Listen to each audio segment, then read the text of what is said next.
Hello everyone, welcome to Legacy School and welcome to your weekly grammar lesson. I hope everybody's fine. Okay, types of sentences. This is our topic of today. And we know, as we've studied in grammar so far, there are many types of sentences, and we can see simple sentence, compound sentence, and complex sentence. There's also a fourth type of sentence, which is compound complex sentence, but it doesn't seem to be a basic category of sentences. So those are the main types of sentences: simple, compound, and complex. And complex doesn't mean complicated. All right, just to be clear from the beginning. All right. Just before we kick off for this lesson, you only need to have your copybook and a pencil. If you don't have a copybook, write on your diary or on your reading records. Okay. Simple sentence, the first type of sentences. A simple sentence is called an independent clause. It consists of a subject and a verb, and it is meaningful. It gives a complete sense. It can also stand on its own. What does that mean? It can stand on its own, like not related to any other sentences, and remain meaningful. Example sentences: our teacher speaks 3 languages. I play the guitar and the drums. These sentences are all independent clauses. What does that mean? They are all meaningful, and they all include a subject and a verb, and it's very easy to point to subjects and a verb in those sentences. Okay, this is a simple sentence. Next one is compound sentence. The compound sentence is composed of 2 independent clauses. And the 2 independent clauses are actually the simple sentences, joined by a coordinating conjunction. So here's the thing. You have 2 simple sentences. They are joined by something called a coordinating conjunction. Okay.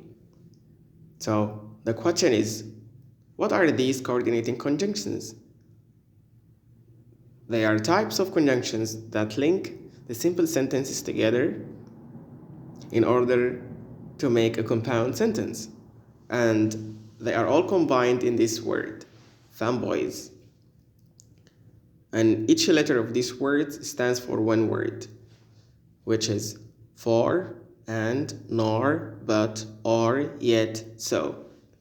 For expresses a reason, and, like listing or linking, nor, not this, and nor, like nor is like when you are making an exception of something, or when you have 2 things and then you don't accept one or the other, neither this nor that.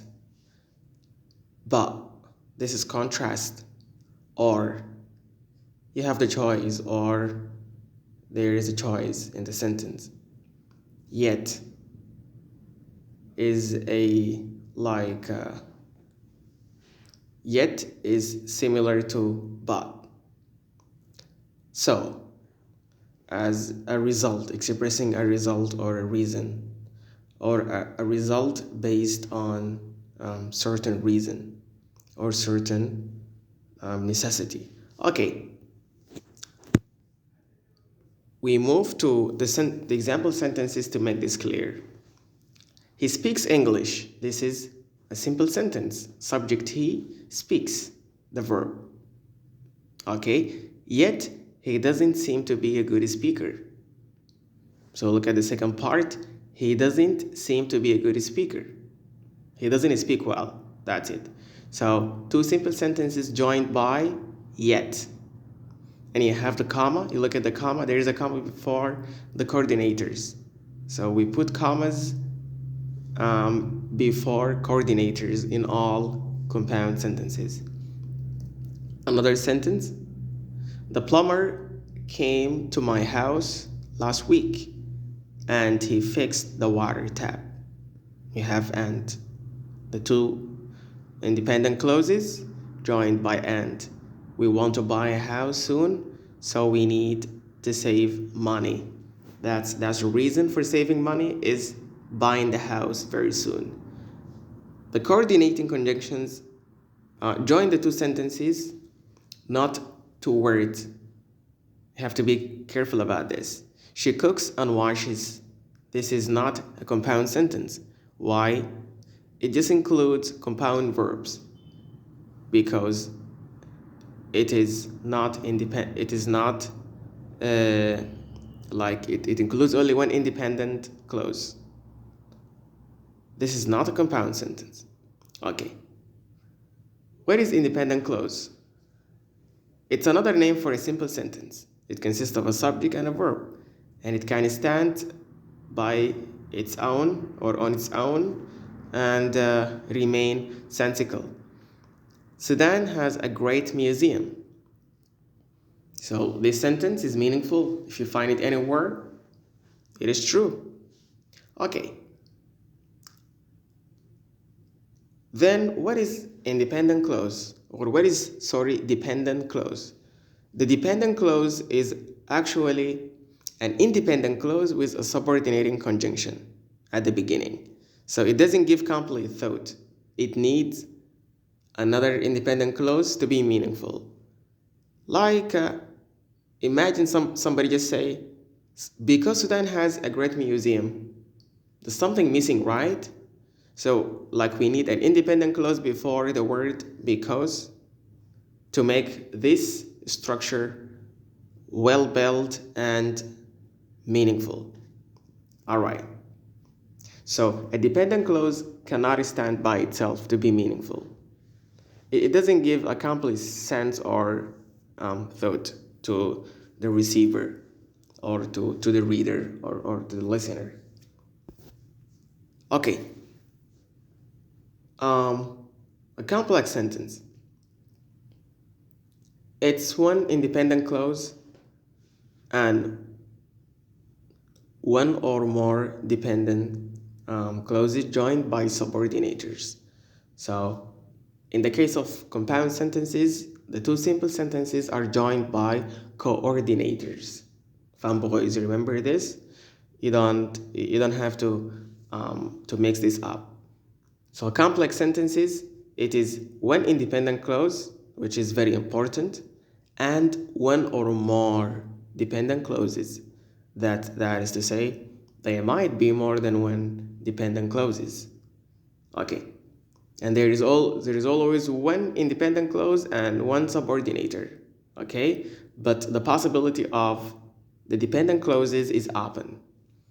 Okay. Here's the thing. If the independent clause is first, like comes at the beginning of the sentence, you don't need a comma. All right? While if the dependent clause is at the beginning, you need a comma after it immediately. Example: history students should visit Sudan because Sudan has a great museum. Like, history students should visit Sudan. This is the independent clause. So there is no need for a comma here. If I started by saying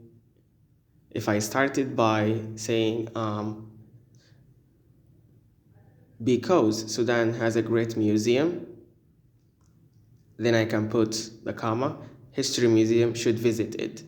I can say this. All right, have a look at the subordinators in the following category or categories. You have time, contrast, reason, and condition. Time like after, when, as, since, until, while, once. Contrast, like when you contrast, like although, even though, whereas, while, rather than. Reason, so that, so as to, so that, as, cause, in order to, and making a condition also, even if, unless, and whether. Okay, Example sentences. Whenever I don't sleep well, a question, is this part independent or dependent? Close. If you say it is dependent, then it's correct. Why? Because it starts by a subordinator, right? A subordinating conjunction, which is whenever. So whenever I don't sleep well, like there is something I expect you to say, right? So it is not completely meaningful. I feel weak the next day. Then you have the complete sense of what I say. So you have the second one, she felt better. Is this dependent or independent? Yes, this is independent. She felt better as soon as she took the medicine. That's it. So she felt better can stand on its own and it is sensical. He got the job, although he didn't do well in the interview. Okay, you have the clauses that are written in black. They are all independent, while the blue one are all dependent. Okay, here is the thing. We come to the homework, and I want you guys write sentences for the following. 2 example sentences of compound sentences and 4 complex sentences. So for each category of time, reason, and condition, I want you guys to make a sentence for. All right? Write your sentences on a paper or on a copybook if you have a copybook, and send me your pictures. Okay? Thank you. Bye now.